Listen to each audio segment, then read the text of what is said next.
दोस्तों आज सुबह से ही एलन मस्क का एक ट्वीट वायरल हो रहा है जिसमें पवन सिंह का एक बहुत ही फेमस सॉन्ग लिखा हुआ है और बताया जा रहा है कि एलन मस्क ने भोजपुरी के फेमस सॉन्ग जिसे कि पवन सिंह ने गाया है उसके बारे में लिखा है।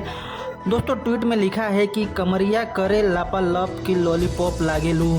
तो दोस्तों क्या है इस वायरल ट्वीट का सच? क्या सच में एलन मस्क ने ट्वीट किया है? उसके बारे में जानने से पहले आपने अभी तक हमारे चैनल को सब्सक्राइब नहीं किया है तो कर लीजिए, क्योंकि दोस्तों ऐसे न्यूज़ की वीडियो यहाँ रोज़ मिलती रहती है। दोस्तों एलन मस्क का ट्वीट वायरल होने के कुछ देर बाद खेसारी लाल ने रीट्वीट किया उस पर कि तबो $8 देवे के पड़ी, जिसके बाद ये और भी तेज़ी से फैलने लगा। उसके बाद पवन सिंह ने भी इस ट्वीट को रीट्वीट करते हुए लिखा कि एलन मस्क ट्विटर और $8 की चर्चा में भोजपुरी की एंट्री हो गई है। शायद मेरा गाना इस गर्मा गर्म बहस में कुछ ठंडक पहुंचा सके। जय हो एलन मस्क।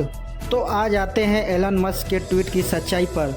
तो दोस्तों ये जो एलन मस्क का ट्वीट वायरल हो रहा है जिसमें पवन सिंह का सॉन्ग लिखा है वो दोस्तों ट्विटर आईडी एलन मस्क की फेक आईडी से ट्वीट हुआ है।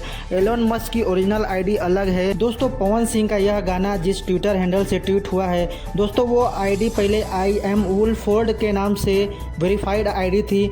बाद में दोस्तों इस आईडी का नेम चेंज करके एलन मस्क कर दिया गया है और दोस्तों इसी फेक आईडी से यह पवन सिंह का भोजपुरी सॉन्ग ट्वीट किया गया है। दोस्तों एलन मस्क का पवन सिंह के गाने के बारे में ट्वीट करने वाला पोस्ट झूठा है। तो दोस्तों जानकारी कैसी लगी कमेंट करके ज़रूर बताएं। वीडियो को लाइक करें और दोस्तों आपने अभी तक हमारे चैनल को सब्सक्राइब नहीं किया है तो चैनल को सब्सक्राइब कर लीजिए। तो चलिए दोस्तों मिलते हैं अगली वीडियो में, तब तक के लिए बाय।